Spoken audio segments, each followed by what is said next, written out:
기분이 묘합니다. 30대 중반에 처음 만났는데 보니까 은퇴해서 이렇게 다시 만나게 됩니다. 23주년 진심으로 축하드리고요.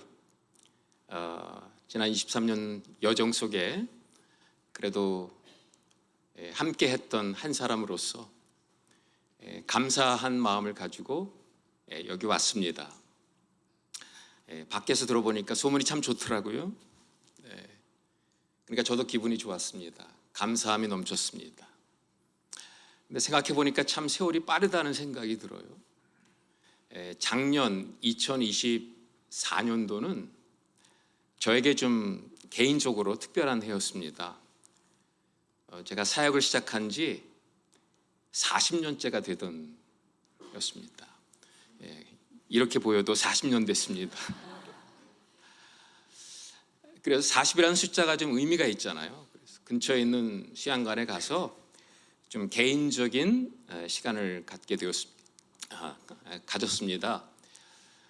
지난 40년을 돌아보면서 이제 제 인생의 한 챕터를 닫고 이제 은퇴 이후에 삶을 어떻게 살 것인가 지금 계획을 세우는 그런 시간을 가져보았습니다.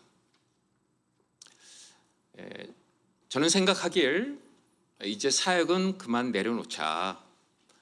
그리고 아픈 아내와 좀 더 많은 시간을 보내고 개인적으로도 좀 못다한 거 좀 해야 되겠다라고 생각을 하고 돌아왔는데, 그런 생각을 하기가 무섭게 하나님께서는 저를 막 뺑뺑이를 돌리시는 거예요. 여기저기로 몰아가시는데 정말 정신이 없었습니다. 지난 8개월 동안에 무려 5만 마일을 여기저기 다니면서 훈련하고 강의하고 선교사들을 돌보는 일을 했습니다. 그런데 그런 과정을 거치면서 제가 한순간도 긴장의 끈을 놓을 수가 없었어요. 이번처럼 긴장해 본 적이 없습니다. 왜냐하면 한 번도 경험해 보지 못한 어떤 싸움을 한다는 생각이 드는 거예요. 분쟁 지역을 섬기면서 나름 치열한 영적 전쟁을 치러왔다고 생각을 했습니다. 그러나 지난 8개월 제가 접한 이 영적 싸움은 저에겐 너무도 생소한 싸움이었다는 거예요. 어떤 싸움이었을까요? 프레임의 전쟁을 하고 있다는 생각이 들었어요. 좀 학적으로 얘기해 보면 세계관의 싸움을 하고 있다는 거죠. 여러분, 세계관이라고 하면 이 세상에 대한 어떤 정보나 지식을 잘 정리해서 체계화 시켜 놓은 것을 세계관이라고 말하지 않습니다. 이 세상을 보는 관점이 있습니다. 어떤 프레임이 있죠. 렌즈를 끼고 우리들은 세상을 봅니다. 어떤 렌즈를 끼고 세상을 보느냐에 따라서 결과를 보면 아주 상반된 결론에 도달하는 것을 보게 되죠. 어떤 사람은 빨간 안경을 끼고 세상을 보는데 다 빨갛게 보이는 거예요. 파란 안경을 끼고 세상을 보면 모든 게 다 파랗게 보입니다. 그런 싸움을 우리가 하고 있다는 생각이 들었어요. 특별히 유튜브가 일상화되면서 적지 않은 분들이 어떤 음모론에 빠져가지고 자신만의 가상의 세계를 그려놓고 그 안에 갇혀 사는 사람들이 있다는 거예요. 가상의 세계가 제공해주는 세계관을 가지고 이 세상을 보다 보니까 진리를 전하지만 설득이 되질 않습니다. 프레임의 전환이 있지 않으면 소망이 없다라는 생각이 들면서 이제는 이런 시대를 살아가는 우리들에게 진리라고 하는 게 뭐냐, 진리에 대한 접근이 달라져야 된다고 생각한 거죠. 그동안에는 그냥 우리가 말씀을 읽고 묵상하는 가운데 은혜 받은 것들이 있잖아요. 그럼 그거 소그룹에서 나누면서 서로 은혜 받으면 그것으로 얼마든지 살아남을 수 있었습니다. 그런데 이제 그것 가지고는 안 됩니다. 여러분 고민하면서 공부하셔야 되고 연구하셔야 되고 책도 읽으셔야 합니다.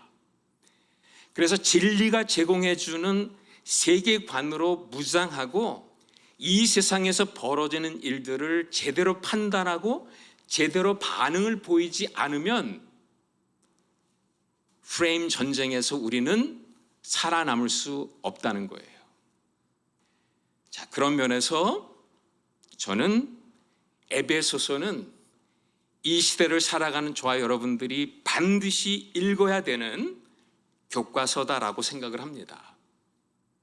왜 그렇죠? 사도 바울은 에베소서에서 자신이 평생을 프레임으로 그리고 살았던 세계관을 우리에게 제시해 주고 있기 때문에 그런 것입니다. 얼핏 보면 에베소서는 그냥 단순히 사도 바울의 어떤 신앙을 아주 잘 정리해 놓은 교리서 같은 느낌을 받습니다. 물론 그렇습니다. 겉에서 보면 예를 들면 구원이 무엇이냐라는 질문을 던지면서 에베소서를 읽다 보면 에베소서는 당연히 구원은 하나님께서 저와 여러분들에게 주신 선물입니다라는 대답에 이르게 되죠. 하나도 틀리지 않습니다. 그런데 사도 바울은 거기에서 한 단계 더 나아가 본질적인 질문을 던지고 있다는 거예요. 왜 구원받았느냐? 우리는 도대체 왜 구원받았느냐라는 질문을 끊임없이 던집니다. 그 질문을 가지고 에베소서를 읽다 보면 구원은 우리에게 주신 선물일 뿐만 아니라 우리를 통해 이 세상에게 주는 선물입니다. 만물에게 주는 선물입니다. 저 땅 끝에 주는 선물입니다. 즉 구원이 무엇이냐라는 질문에 대한 대답은 교리예요. 왜 구원받았느냐라는 질문에 대한 대답은 선교다라는 거예요. 사도 바울은 우리에게 교회가 무엇이냐 묻고 있습니다. 당연히 교회는 그리스도의 몸이요, 이방인과 유대인이 함께 지어져가는 하나님의 성전입니다. 맞습니다. 그러나 에베소서 안에서 사도 바울은 우리에게 또 다른 질문을 던지고 있는 겁니다. 한번 대답해 보시기 바랍니다. 여러분, 교회가 있어서 선교가 있는 것입니까? 하나님의 선교가 있어서 교회가 있는 것입니까? MCC가 있어서 선교가 시작된 겁니까? 23년 전에 미션 커뮤니티 처치가 시작되어서 선교가 있는 것입니까? 아니면 하나님의 선교가 있었기 때문에 그것을 위해서 MCC를 세운 것입니까? 하나님의 선교가 먼저 있었던 것이죠. 하나님의 선교가 있었기 때문에 이 교회가 있다면 23절의 말씀이 이해가 되는 겁니다. 그렇기 때문에 이 교회는 만물을 충만하게 하시는 이의 충만함이 거하는 공동체입니다. 우리를 위한 충만함이 아니다라는 거예요. 저 세상 땅끝을 위한 충만함이라는 겁니다. 그렇다면 한 가지가 분명해지지 않습니까? 사도 바울은 이방 선교의 대가였습니다. 그럼에도 불구하고 사도 바울이 에베소서에서 선교에 대한 이야기를 1도 하지 않습니다. 아니, 다른 도성도 아니고 에베소서인데 소아시아를 복음화시키겠다고 사도 바울이 선교의 헤드쿼터로 세운 곳이 바로 에베소입니다. 그런데 그런 교회에게 편지를 보내는데 땅끝까지 복음을 전하라, 그런 내용 없습니다.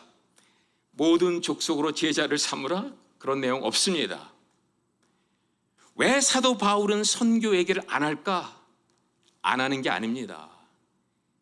에베소서 전체를 싸고 있는 프레임이 사도 바울의 선교적 세계관이고, 그 선교적 세계관의 심장부에 있는 공동체가 바로 에클레시아, 교회다라는 거예요.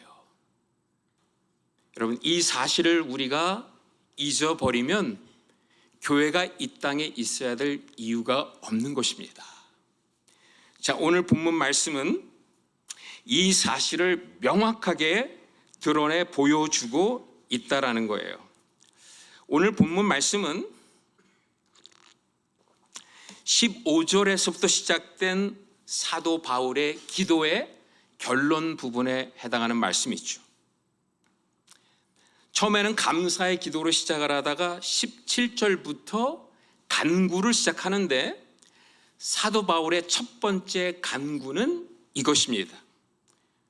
우리 주 예수 그리스도의 하나님, 영광의 아버지께서 지혜와 계시의 영을 너희에게 주사 하나님을 알게 하시고 너희 마음의 눈을 밝히사. 사도 바울은 지금 에베소 성도들의 영의 눈이 뜨이게 해달라고 기도하고 있다는 거예요. 왜 그렇죠? 영의 눈으로만 보이는 세계가 있기 때문에 그런 겁니다.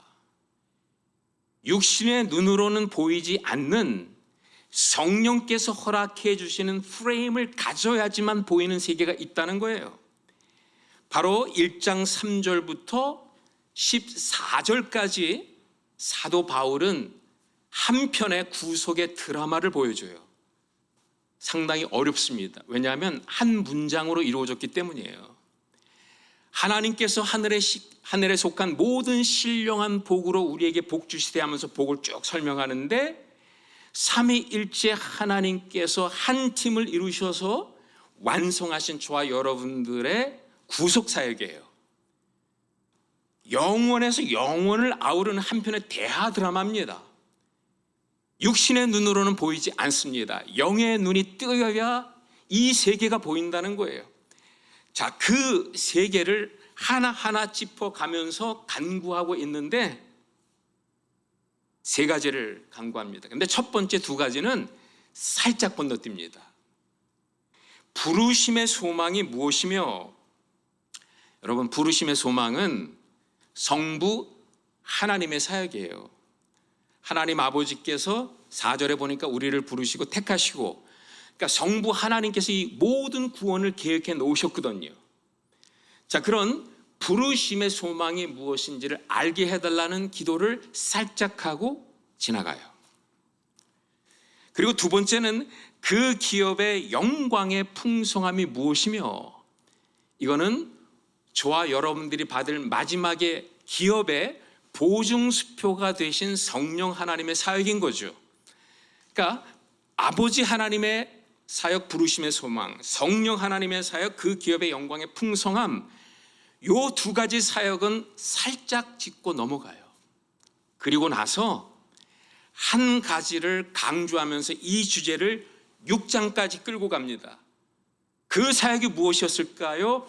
그리스도 예수 안에 일어난 하늘과 땅을 가르는 엄청난 사역을 이야기하고 있어요. 사도 바울이 여기에서 크라토스라는 단어, 두나미스라는 단어, 온갖 파워를 설명하는 모든 단어를 다 갖다 쓰면서 하나님 아버지의 말할 수 없는 힘의 위력과 권능으로 그리스도를 죽은 자 가운데서 살리신 이 능력, 이 역사, 이 주제를 6장까지 끌고 갑니다. 그런데 여러분, 여기서 잘 보셔야 돼요. 분명히 바울은 예수님의 부활에 대해서 설명하고 있는데, 이 부분에서 사도 바울은 아주 조심스럽게 단어를 선택해서 섬세하게 기록하고 있다는 거예요. 여러분들이 얼마나 제대로 보셨는지 한번 질문을 던져보겠습니다. 하나님 아버지께서 말할 수 없는 힘의 위력과 권능으로 예수님을 죽음에서 살리셨습니다. 맞아요, 틀려요?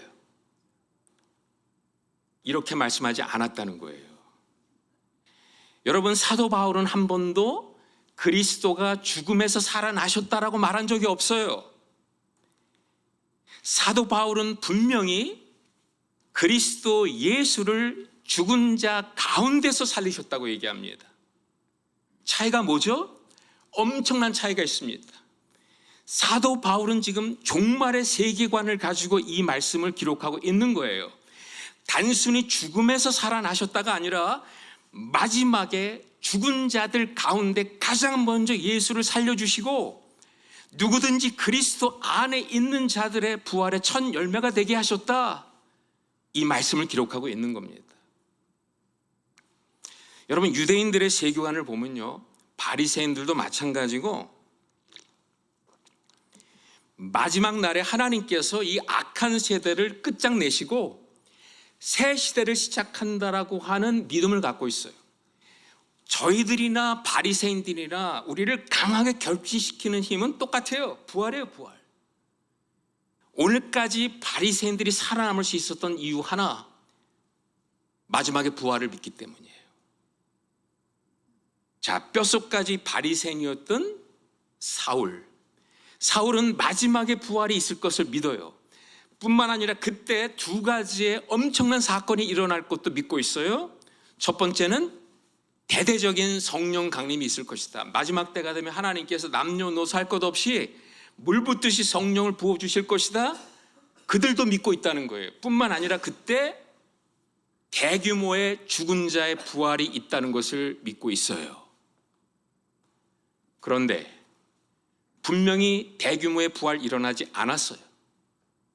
대대적인 성령 강림 없었어요. 그런데 예수님을 따르는 제자들이 광장에 나와가지고 그리스도가 살아나셨다, 마지막이 왔다, 종말이 시작되었다라고 선포하고 다녔다는 거예요. 사울의 입장에서 보면 이것은 뭐예요? 미친 겁니다. 때문에 사울은 그런 그리스도인들을 강압적인 방법을 동원해서 잡아가지기 시작한 거예요. 왜 그랬을까요?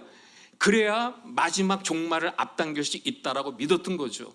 그래도 성이 안 풀려서 다메섹까지 가서 내가 거기 믿는 자들을 잡아가두겠다라고 다메섹으로 가는 길에 정말 부활의 예수를 만난 거예요. 우리는 아무 의심 없이 단순하게 이해합니다. 사울이 바울된 엄청난 사건, 드디어 이방 선교가 시작된 획기적인 사건, 옛시대와 새시대를 가르는 전환점, 온갖 좋은 언어로 우리가 묘사하잖아요. 그러나 여러분, 사울의 마음속에 들어가 보면 사울은 엄청난 한 가지 질문이 있었던 거예요. 다니엘서나 에스겔서에서 말했던, 예언했던 대규모의 부활이 일어나지 않았는데 도대체 예수님의 부활은 뭐냐 이거예요. 예수님이 다시 살아난 이 사건을 난 어떻게 받아들여야 되느냐? 3일 동안 고민하면서 사울이 깨닫게 된 겁니다. 예수님께서 다시 살아나심으로 마지막 종말을 이 썩어져가는 옛시대 속에 가지고 들어오셨구나. 이제는 옛시대가 아니라 새시대가 시작되었구나. 이 사실을 깨닫게 되면서 우리는 옛시대와 새시대가 겹치는 부분에 살고 있다라는 이 엄청난 사실을 깨닫게 되면서 사울의 세계관이 바뀐 거예요. 이제는 이 관점으로 모든 것을 보기 시작했습니다. 그 중에 하나가 이겁니다. 과연 예수님이 옛시대 속에 들어와서 부활의 첫 열매가 되심으로 새 시대를 가지고 시작하셨다는 이 의미는 도대체 뭐냐? 그게 바로 22절 말씀인 거예요. 또 만물을 그의 발 아래에 복종하게 하시고 그를 만물 위에 교회의 머리로 삼으셨느니라. 요거 좀 띄워주시면 감사하겠습니다. 여러분, 나 하나 구원받아 하나님의 자녀가 되었다. 나의 사적인 영역에서 일어난 변화를 말씀드리는 게 아닙니다. 여러분, 예수님이 다시 살아나셨다는 것은 땅과 하늘을 아우르는 근본적인 변화가 일어난 것이고요, 이 세상 만물 질서를 송두리째 바꾼 결정적 사건이었다는 거예요. 오늘 22절 말씀에서 그것을 우리에게 보여주고 있어요. 그런데 문제는 뭐냐? 이 말씀의 번역이 좀 이상해요. 그래서 제가 보내드렸는데 그거 혹시 있습니까? 한번 이 말씀을 보시면 만물을 그의 발 아래 복종하게 하시고 그를 만물 위에 교회의 머리를 삼으셨느니라. 근데 영어에는 뭐라고 돼 있냐면요, He has put all things under his feet and has made him the head of all things for the church. 영어 성경과 한국말 성경이 달라요. 적당히 다른 것이 아니라 달라도 이렇게 다룰 수가 없어요. 분명히 한국말 성경에는 교회의 머리라고 되어 있습니다. 그러나 영어 성경에는 교회의 머리가 되셨다는 문구가 없습니다. 원어를 뒤져보니까 원어에도 교회의 머리라는 표현이 없어요. 만물 위에 머리가 되셨다라고 얘기하고 있어요. 그래서 제가 한국에서 어떤 교회에서 설교할 때 이거 번역이 잘못됐다고 얘기했다가 제가 막 이단 소리 들었습니다. 근데 감사하게도 작년 12월 24일 날, 작년 12월 20 며칠 날 나온 마지막 번역판에 제 번역을 집어넣었어요. 교회의 머리라고 이 성경을 읽으면 배경이 보이질 않습니다. 여러분, 이 말씀의 배경은 에덴 동산의 아담 이야기를 하고 있는 거예요. 지금 한번 영어 성경을 제가 문맥을 살려서 그대로 읽어보겠습니다. 하나님께서 말할 수 없는 힘의 위력으로 예수님을 죽은 자 가운데서 살리심으로 모든 만물을 발 아래 두심으로 만물을 제자리에 두셨다는 얘기예요. 뿐만 아니라 만물의 머리가 되셔서 만물의 롤드십을 다시 찾아오셔가지고 이 세상을 경영할 수 있게 되셨고 이 세상을 통치할 수 있게 되었다. 왜 그렇게 하셨느냐? 교회를 위해서 그렇게 하셨다는 거예요. 다시 말하면 아담이 잃어버린 이 세상의 다스림의 권세, 아담이 잃어버린 이 세상을 향한 통치권, 경영권, 그런 것들을 하나 예수님이 다시 찾아오셔서 교회에게 주시면서 이제 너희가 다시 이 세상을 다스려라, 이렇게 말씀하시는 내용입니다. 여러분, 에덴 동산에서 아담이 선악과를 따먹기 전에 어떠했습니까? 우리 하나님 아버지께서 아담을 자신의 형상대로 지으시고 나서 이렇게 말씀하시죠. 아담아, 내가 너를 나의 형상대로 지었으니 이제는 너는 나의 대리자가 되어서 내 대신 이 세상을 통치하고 경영하고 다스릴 거라, 이렇게 말씀해 주신 거예요. 그러면서 한 가지 다스림의 사역을 주셨죠. 이름 짓는 일을 주셨잖아요. 하나님은 아담의 이름을 지어주셨는데 동물의 이름을 짓지 않습니다. 동물의 이름은 아담 네가 지어라. 왜 그렇죠? 이름이라고 하는 것은 유대인 세계관에서 주신 분과 받는 자의 관계를 설정하는 아주 중요한 매개체입니다. 이름을 받은 자는 이름을 주신 분의 권위 밑에 순종해야 되는 거예요. 하나님께서 아담에게 이름을 주셨다는 것은 이제 너는 나의 권위 밑에 순복하라는 거예요. 아담으로 하여금 동물들의 이름을 지으라고 말씀하셨던 내용은 이제 너는 내 대신 동물들을 다스리라. 그러므로 완벽한 이 세상에 질서가 잡힌 거예요. 그런데 아담이 선악과를 따먹음으로 어떻게 됐습니까? 하나님과의 관계만 끊어진 게 아니고요, 에덴 동산에서만 쫓겨난 게 아니라 그의 다스림의 권세, 통치권, 경영권, 이름을 지을 수 있는 권한, 이 모든 것들을 다 잃어버린 거예요.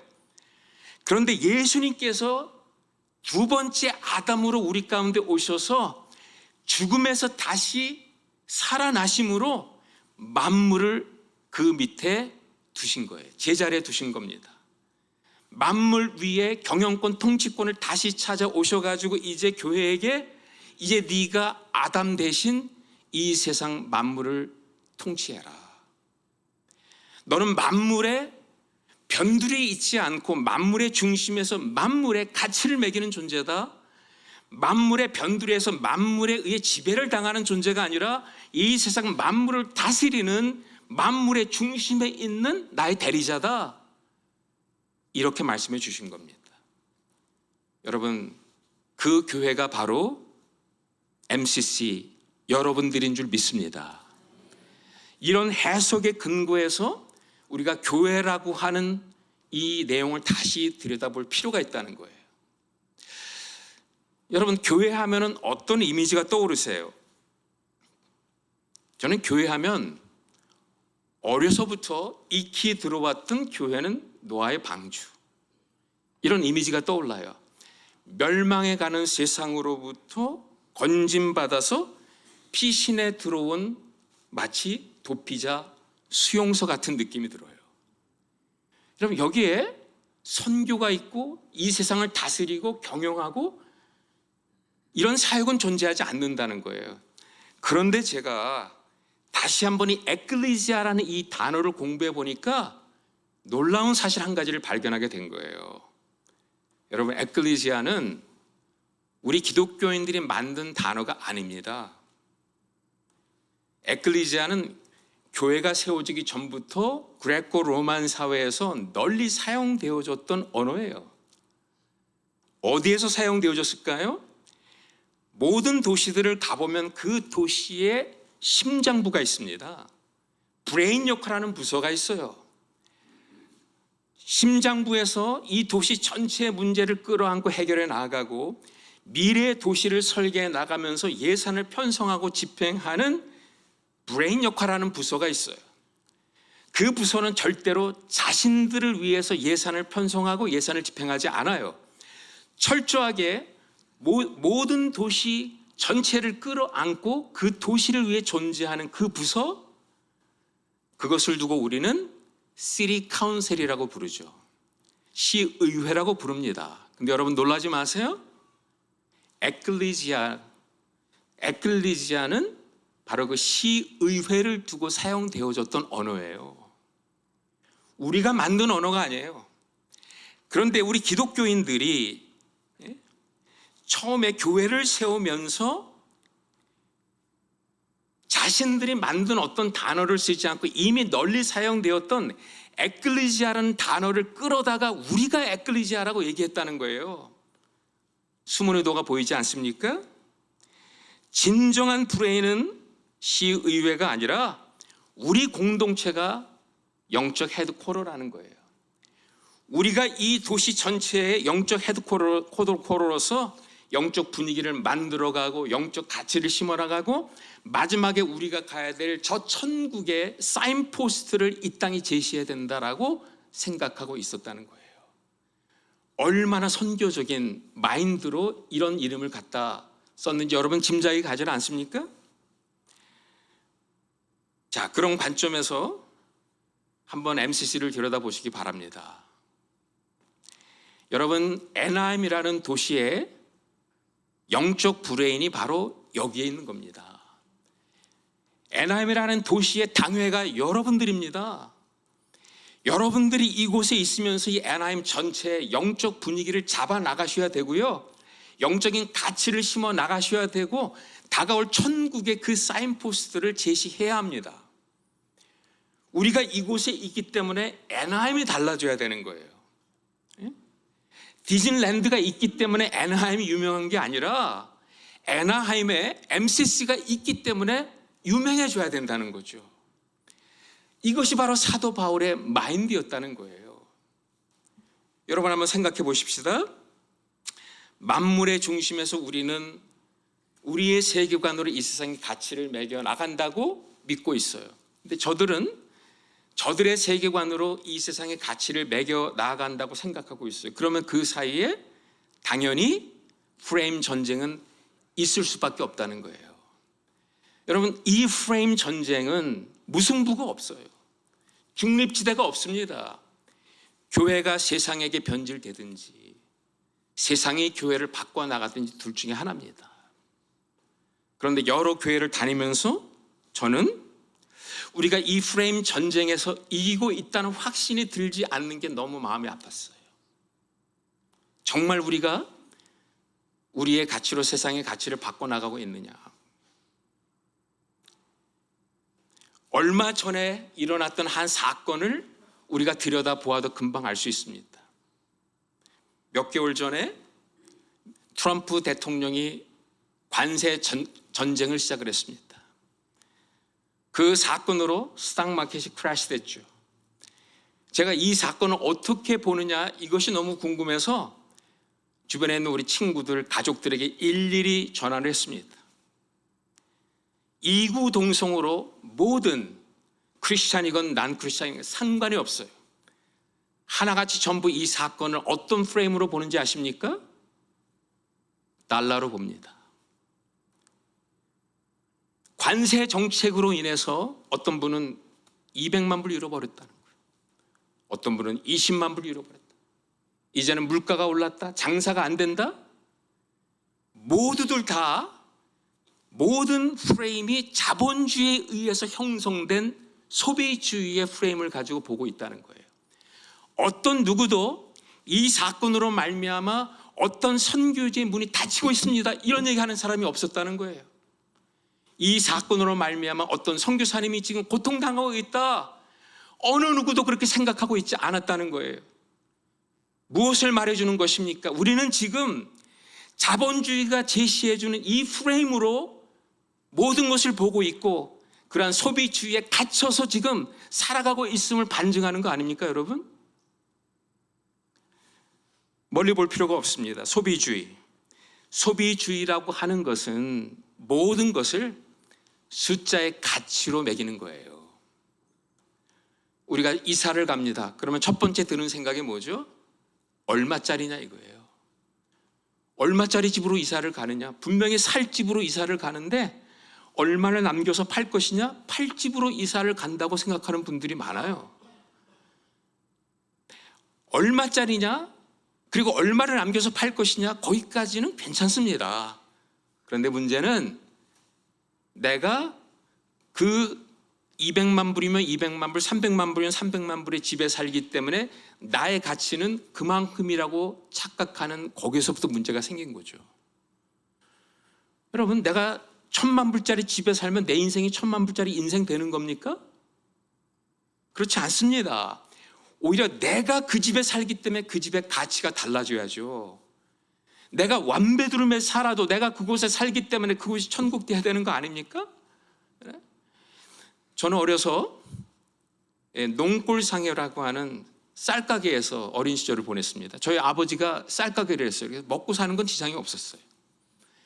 근데 우리 동네 사람들이 우리 가게 앞을 지나면서 어느 누구도 농골상회라고 부른 적이 없어요. 우리 집을 보면서 모두 다 이구동성으로 여기는 경숙이네 집 그랬어요. 경숙이네 집. 왜 그런지 아세요? 제 여동생 이름이 경숙입니다.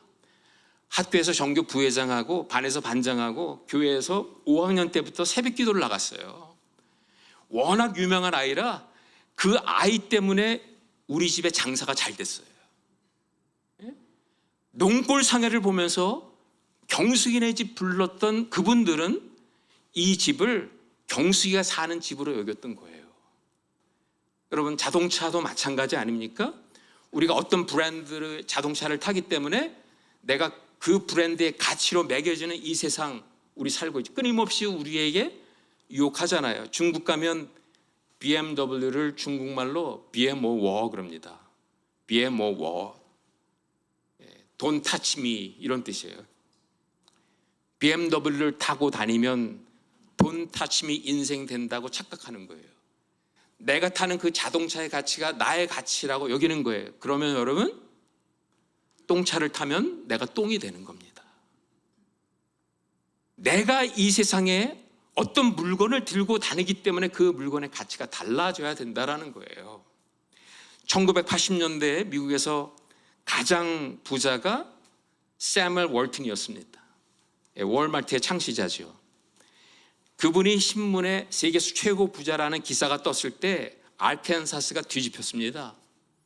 왜냐하면 그분은 매일 아침이면은 도넛샵에 와서 도넛을 하나 먹고 커피를 마시고 토요타 픽업 트럭을 몰고 집으로 가는 그분이었다는 거예요. 아무도 그분이 세계 최고의 부자라고 여기지 않았어요. 그런데 그 기사가 뜨고 어떤 일이 벌어졌는지 아십니까? 토요타 픽업 트럭이 동이 나 버렸습니다. 더 이상 토요타 픽업 트럭이 후진차가 아닌 거예요. 그 사람이 몰므로 그 차의 가치를 바꿔버려요. 우리가 어떤 자동차를 타기 때문에 그 자동차가 천국 가는 리무진 돼야 되는 겁니다. 제가 왜 이렇게 이 얘기를 길게 합니까? 내가 사는 집, 내가 사는 자동차, 거기까지는 용인이 됩니다. 그렇다면 교회를 들여다보십시다. 여러분, MCC의 가치는 도대체 뭡니까? 어떤 교회가 좋은 교회입니까? 어떤 교회가 그저 그런 교회입니까? 도대체 여러분들의 교회를 보는 기준이 도대체 뭡니까? 우리는 이렇게 얘기합니다. 교회 하면 몇 명 모이느냐? 그렇게 생각하잖아요. 헌금이 얼마가 나오느냐? 예? 얼마만한 돈을 들여서 건축을 했느냐? 그것이 교회 실력이라고 생각하는 분들이 한둘이 아닙니다. 그래서 교회 숫자가 많아져서 큰 교회가 되면 큰 교회는 좋은 교회인가? 그럼 반대로 작은 교회는 나쁜 교회입니까?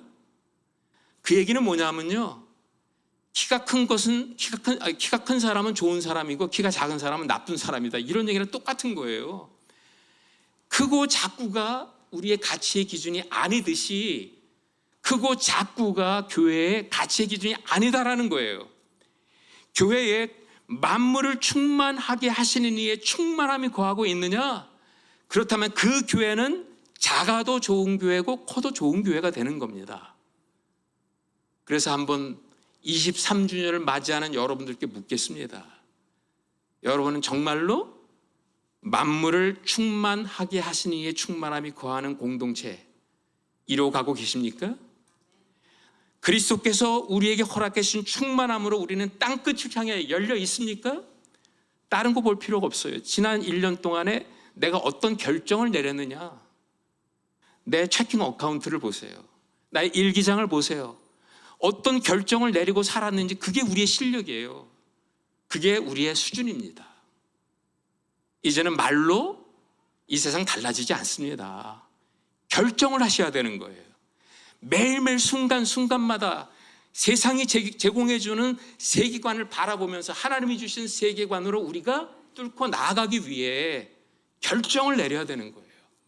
어떤 결정을 내리고 있느냐? 거기에 가장 중요한 핵심은 결국은 하나입니다. 이것을 하기 위해서는 그리스도의 충만함을 이해해야 돼요. 이게 결론입니다. 그리스도의 충만함을 우리가 어떻게 이해하고 있느냐, 이것에 따라서 상반된 결론이 나는 것을 보게 됐어요. 한국교회 제가 수도 없이 다니면서 충만함을 제대로 보는 사람이 많지 않아요. 여러분들은 충만하십니까? 이 교회는 충만합니까? 그러면 충만의 기준이 도대체 뭡니까? 사이즈입니까? 아니면 깊이입니까? 에베소서는 그리스도의 충만이 무엇인지 분명하게 설명하고 있습니다. 결론부터 말씀을 드리면, 충만은 갈라졌던 하늘과 땅이 연합하는 게 충만입니다. 갈라졌던 관계가 한 테이블에서 만나 하나가 되는 것이 충만입니다. 여러분, 바벨탑 사건으로 인해서 50개 언어로 흩어져 버렸습니다. 바벨탑으로 인해서 여러 언어 종족이 생긴 거예요. 바벨탑 사건 이후에 한 번도 바벨탑이 무너져 본 적이 없어요. 그런데 처음으로 바벨탑이 무너지는 사건이 사도행전에 나옵니다. 성령이 강림하면서 제자들이 성령 충만하여 하나님의 복음을 전하기 시작했는데, 흩어졌던 언어권이 한 자리에 모여서 자기들의 언어로 복음을 듣게 되었다. 이게 충만이에요. 흩어졌던 언어가 하나가 되는 거예요. 에베소서 전체 주제는 1장 10절입니다. 하나님께서 그리스도 안에서 하늘과 땅을 합쳐주셨다, 통일시켜주셨다. 이게 마지막 가장 충만한 우리 새하늘과 새 땅의 모습이다라는 거예요. 그러면 우리 교회가 그것을 반영 오늘 하고 있다면 에베소서 2장 3절에 그 역사들이 현실적으로 나타나야 되죠. 에베소서 2장 3절을 보면 하늘과 땅만큼이나 멀리 떨어져 있었던 유대인과 이방인이 한 몸을 이룬다고 되어 있어요. 여러분, 도저히 하나가 될 수 없는 두 그룹이에요. 유대인들은 이방인을 보면서 지옥의 땔감이라고 여겼습니다. 만약에 유대인 자녀가 이방인이랑 결혼하잖아요. 그 다음날 장례배를 치릅니다. 그런 이방인들이 유대인을 보면서 혐오감을 가질 수밖에 없었던 거예요. 도저히 하나가 될 수 없어요. 그런데 만세 전부터 예비하셨던 그 하늘의 비밀이 드러났는데 그 비밀이 뭐냐 보니까 이방인과 유대인이 하나가 된 정도가 아니라 한 몸을 이뤘다고 얘기를 해요. 여자가 그 부모를 떠나, 남자가 그 부모를 떠나 여자와 아파의 한 몸이 되었다. 가장 친밀한 관계로 하나가 되었다. 이게 바로 충만입니다, 여러분. 5장에 가면 노골적으로 성령 충만을 말하죠. 너희는 술 취하지 말라. 이는 방탕한 것이니 성령의 충만을 받으라. 이어지는 말씀을 보세요. 세 개의 관계를 이야기합니다. 남편과 아내, 부모와 자식, 그리고 종과 주인의 관계를 이야기하는데 이 세 관계는 전부 힘의 논리에 의해서 형성된 수직적 관계예요. 이 세상의 파워 스트럭처입니다. 위에 있는 사람은 밑에 있는 사람을 억압할 수가 있어요. 밑에 있는 사람은 억압당하면서 한마디도 할 수가 없었어요. 그런데 그런 세상 속에 예수 그리스도의 피로 말미암아 수직적인 관계가 무너지고 서로 복종하는 수평적인 관계가 이루어졌다는 거예요. 특별히 마지막에 주인과 종이 하나가 되었는데 같이 군복을 입습니다. 갑옷을 입습니다. 투구를 쓰고 성령의 칼을 들고 있는데 그 칼은 서로를 향해 있지 않다는 거예요. 여러분 가만히 로마 사람들이 도무지 용납할 수 없는 하나의 그림이 있어요. 노예가 갑옷을 입고 칼을 들고 있는 겁니다. 근데 그 장면이 6장에 벌어지고 있어요. 근데 옆에 보니까 주인들도 귀족들도 종들도 똑같이 갑옷을 입고 똑같이 칼을 들고 싸우고 있는 이 모습, 여러분 이것이 바로 충만입니다.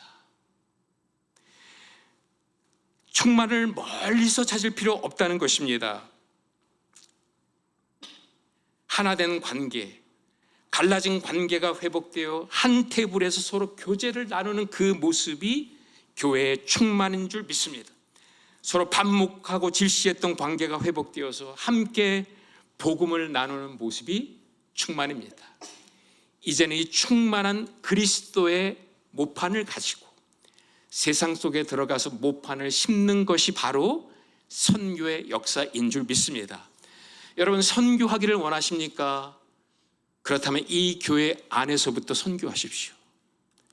이 교회 안에서부터 나와 다른 자들을 품으십시오. 나와 다른 자들을 나의 식탁에 영접해서 함께 코이누냐를 나누십시오. 그것이 바로 선교의 모판이 되는 겁니다. 그 모판을 그대로 가지고 북한에 가서 심고 티베트에 가서 심고 아프가니스탄에 가서 심었더니 선교의 열매가 맺혀졌다는 거예요. 자, 그러면 결론을 짓겠습니다. 그렇다면 충만한 교회가 되기 위하여 우리 하나가 돼야 되는데 어떻게 하나가 될 수 있을까요? 이게 이제 가장 중요한 질문이죠. 어떻게 하나가 될 수 있을까? 연합이라는 단어 속에 그 힌트가 있습니다.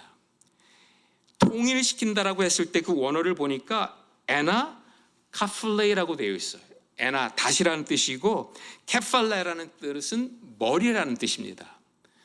그러니까 성경에서 말하는 연합은 그냥 기계적인 연합이 아닌 거예요. 남과 북이 그냥 하나가 되는 게 연합이 아니에요. 머리 대신 그리스도를 중심으로 하나가 되는 거예요. 하늘과 땅을 그리스도 안에 끌어당겨서 그리스도 안에서 통일이 이루어지는 것이 진정한 연합입니다. 그렇다면 이것은 삼각형의 신비 아닙니까? 꼭대기에 예수님이 계세요. 양옆에 나와 저 형제가 있어요.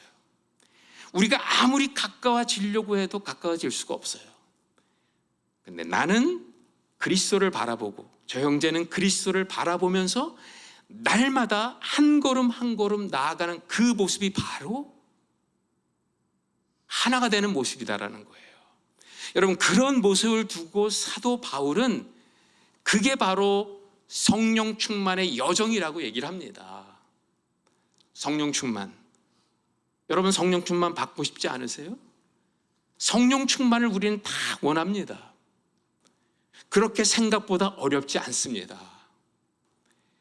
삼각형의 신비를 생각하고 꼭대기에 계신 예수님 한 분만 사랑하시면 되는 거예요. 왜 성령 충만하지 못한가? 사랑의 대상이 너무 많아요. 예수님 말고 사랑하는 게 너무도 많으면 내 안에 성령님이 임할 수가 없습니다. 제가 마지막으로 결론을 지으면서 예화 하나만 들겠습니다. 우리 친구 중에 저 토렌스에서 병원 원장을 하는 아주 멋있는 친구가 한 명 있습니다. 대학교 때부터 정말 멋있었습니다. 공부도 잘하고 노래도 잘하고 운동도 잘합니다. 그러다 보니까 모든 여성들의 선망의 대상이었어요. 자매님들이 그 형제와 다 데이트하고 싶어 했어요. 그런데 이 형제는 미국에서 오래 살아가지고 뭐 여자와 데이트하는 거 그렇게 무겁게 생각하지 않습니다. 그러니까 6개월마다 한 번씩 이제 여자친구가 갈리는 거예요. 자, 그런데 그런 모습을 보는 우리 후배들이 다 선망의 대상의 눈총이로 봐. 저 형이 부럽다는 거예요. 그 중에 한 형제가 저에게 찾아왔어요. 저 형제는 어떻게 저렇게 인기가 좋으냐. 자기 또래들도 다 저 형과 데이트를 하고 싶어 한다. 그러면서 그 친구가 하지 말아야 될 얘기를 저에게 한 겁니다. 형, 성경에는 분명히 성령의 충만을 받으라고 했는데 그 형을 보니까 성령으로 충만한 게 아니라 여자로 충만해 그런 거예요. 제가 그 얘기를 듣는데 막 화가 나기 시작했어요. 무슨 얘기입니까? 성령 충만보다 여성 충만이 더 부럽다는 얘기잖아요. 제가 가만히 보고 있을 수가 없었습니다. 그래서 제가 이렇게 얘기를 했습니다. 네가 생각할 때 저 선배는 여자로 충만한 것 같느냐? 나는 그렇게 생각하지 않는다. 오히려 여자에 대한 결핍이 있기 때문에 6개월마다 한 번씩 그 대상이 바뀌어야 되는 거다. 우리가 여자로 충만하다고 하는 것은 다른 게 아니다. 나를 봐라. 사랑의 대상이 한 명이면 되는 거다. 사랑의 대상이 한 명일 때 그것이 충만이지, 끊임없이 사랑의 대상이 바뀌는 그 마음에는 여자에 대한 결핍증이 있는 거다. 그 친구가 고개를 끄덕이면서 갔습니다. 저는 성령 충만을 이렇게 이해합니다. 왜 성령 충만 받지 못할까요? 혹시 우리 안에 사랑의 대상이 너무 많은 거 아닙니까? 예수님 사랑하죠. 그런데 여러분, 예수님 플러스 nothing을 사랑하십니까? 아니면 예수님 플러스 something을 사랑하십니까? 예수님 플러스 그 something이 있는 한 성령님은 우리 안에서 자유롭게 역사할 수 없어요. 사랑의 대상이 너무 많으면 우리의 마음은 갈릴 수밖에 없어요. 여러분, 예수님 한 분만 사랑하면 좋겠습니다. 예수님 한 분만 사랑하되 나 혼자 사랑하는 것이 아니라 옆에 있는 그 누군가가 예수님을 사랑할 수 있도록 안내자 역할을 하면 좋겠어요. 유대인과 이방인이 그리스도를 향해 바라보고 나아가고, 남편과 아내가 그리스도 한 분 바라보면서 나아가고, 형제들이 자매들이 함께 그리스도 한 분, 그분 한 분을 사랑하는 마음으로 바라보며 나아갈 때 우리는 그리스도 안에서 성령 충만한 놀라운 역사를 가지고 이 세상을 충만케 해 나가는 선교의 징검다리 될 줄 믿습니다. 같이 한번 기도하겠습니다. 사랑의 아버지 하나님, 놀라운 힘과 위력으로 그리스도를 죽은 자 가운데서 살리시고 그로 말미암아 마지막 새 시대가 이 땅 가운데 임하게 하시니 감사합니다. 그 시대의 중심에 교회를 세워주시고 교회 안에 그리스도의 충만함으로 채워주셔서 감사합니다. 주님, 이제 간구하옵나니 그리스도의 충만으로 만물을 충만케 하옵소서. 갈라진 관계가 하나로 맺어지고 멀리 있었던 너와 내가 한 식탁 안에서 만나고, 그래서 진정한 코이누냐를 나누는 아름다운 공동체 되게 하여 주옵소서. 그 자리에 그리스도의 충만함이 임할 줄 믿습니다. 주님, 우리의 마음이 많이 갈라져 있습니다. 여러 갈래로 갈라진 사랑의 대상들, 이제는 우리의 사랑의 대상이 그리스도 한 분으로 좁혀지게 하사 성령님과 동행하는 아름다운 인생 되게 하여 주옵소서. 그렇게 하실 주님께 감사드립니다. 주여 아멘. 어서 오시옵소서. 예수 그리스도의 이름으로 기도했사옵나이다. 아멘.